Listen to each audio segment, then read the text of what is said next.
You can skip this video, but you cannot skip the truth. Right now, Anbernic and other companies do wanna sell us the most handhelds possible.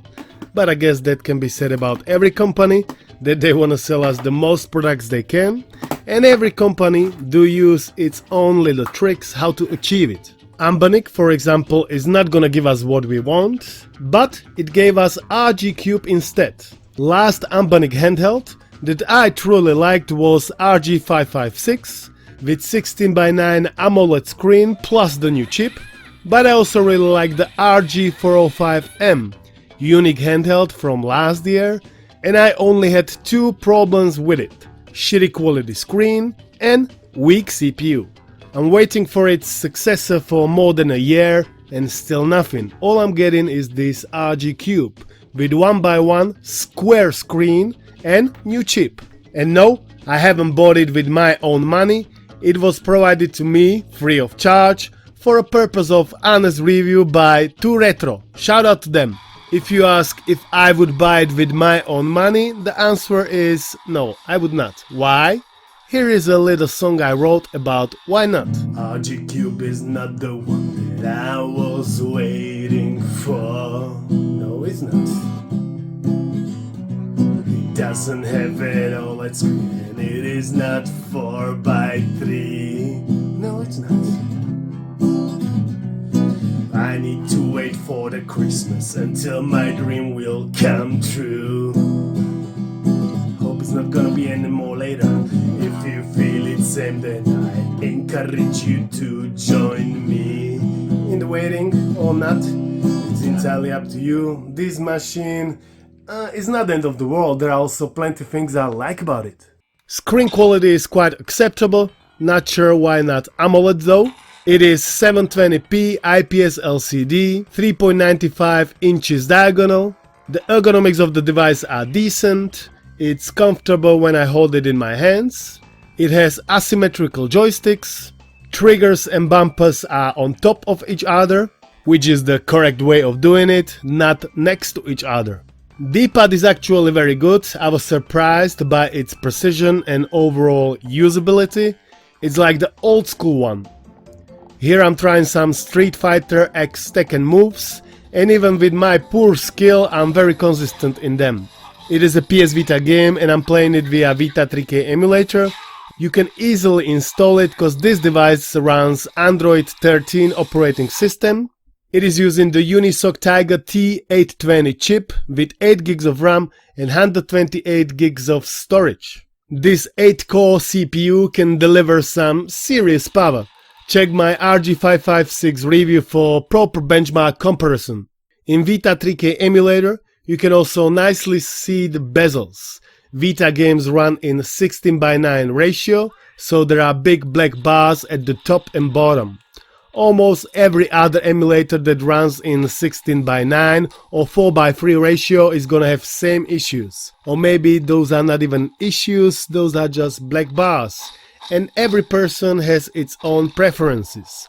I, for example, prefer 4:3 screen, and I believe that's the sweet middle ground for this kind of retro handheld. I want to play primarily PS2 and Gamecube games, and yes, I know majority of them have widescreen patches available, but there is something extra magical going on when I play them in 4:3, and I love that magic and I can't get enough of it. I just wish it was AMOLED magic. Now I would like to dedicate one massive thanks to new channel member, Carlos Bolaños. Your support is greatly appreciated, as well as support of my other Patreons and members. New poll for choosing upcoming video is coming soon.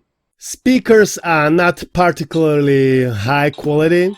They're loud, but the tones coming out of them are with tinny flavor. Certainly not high fidelity as they claim on the website. They are downwards firing, not straight to your face, but that's not a big deal. This machine has also active cooling in the form of fan. There are 4 modes available to choose from. I have it set on auto and it only kicks in very occasionally.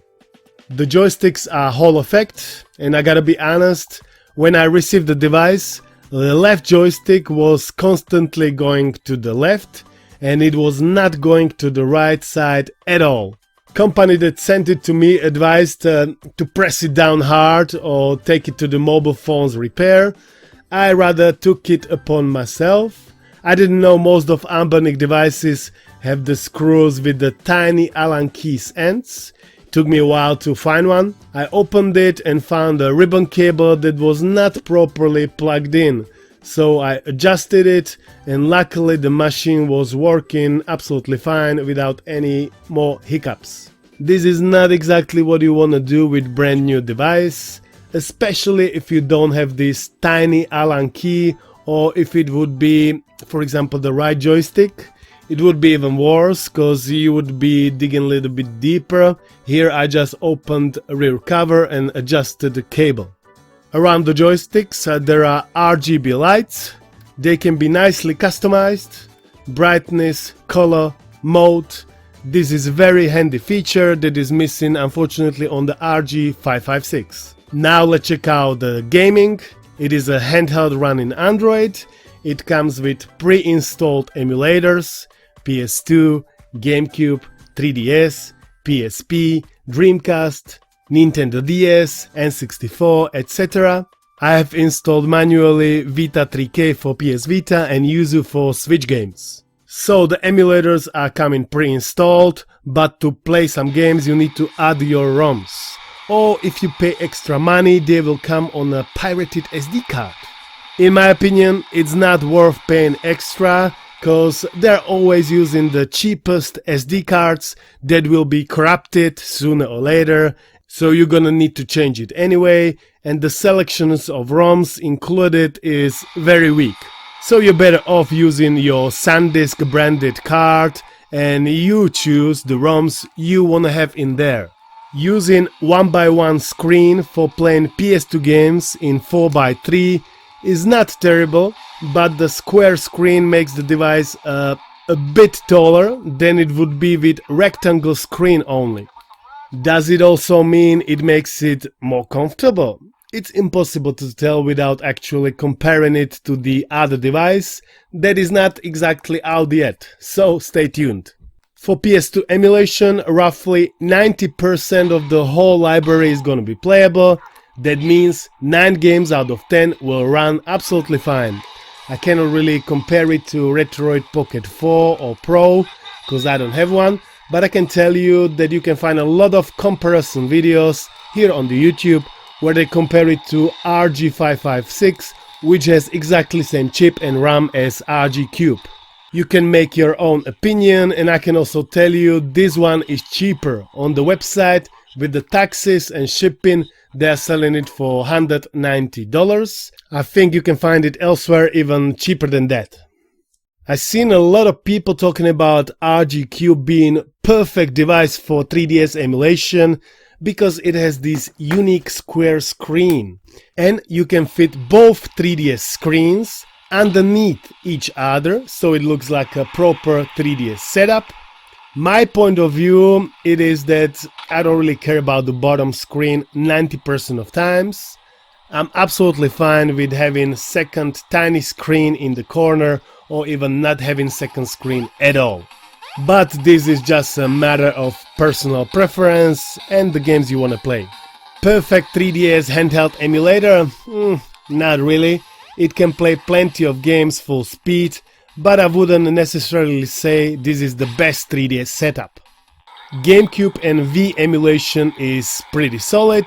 Not sure about the percentage, but all the Zelda and Mario games are playable for sure. You're not gonna have any issues with those. When I was emulating Gamecube games, they were running on the full screen, on the full 1:1 ratio. I think they set it up in the emulator itself, but the game looked stretched to me, so I would prefer to have it with the black bars at the top and bottom, because I think it's meant to be in 4:3 ratio. You're not gonna have any issues also with Dreamcast or with PSP or Sega Saturn emulation. Besides emulators, you can also play all the native Android games. I have installed Portal and Half-Life 2 and Hollow Knight, and all of them were running absolutely fine at full speed. This device can also output picture via USB-C, so you can pair a Bluetooth controller and play all the games on the big screen. This is very handy feature indeed. RGCube, in my opinion, is a solid device with two main flaws. 1:1 ratio and non-AMOLED screen. Yeah, that's two for me, ratio and non-OLED. Are these flaws fatal? Perhaps they are not. For low enough price, they can be easily justifiable. The device offers a wide variety of systems with a minimal setup required. You just need to put your ROMs in there and job done. I quite enjoyed my time spent with it. I just wish the joystick cable was plugged in properly the first time and I didn't have to troubleshoot anything, because that's not exactly what you want to do with brand new device. So, should you buy it? If you cannot wait until they're gonna release, and I'm sure they will release the 4x3 and the new chip machine, maybe go for it. I personally wouldn't go for it, but that's me and not you. You know better what you want. That's it for this video. If you enjoyed it, give it a thumbs up, subscribe, join if you feel really generous. I would like to thank you all for watching. I would like to thank to all of my supporters, and I'll see you in the next one. Peace.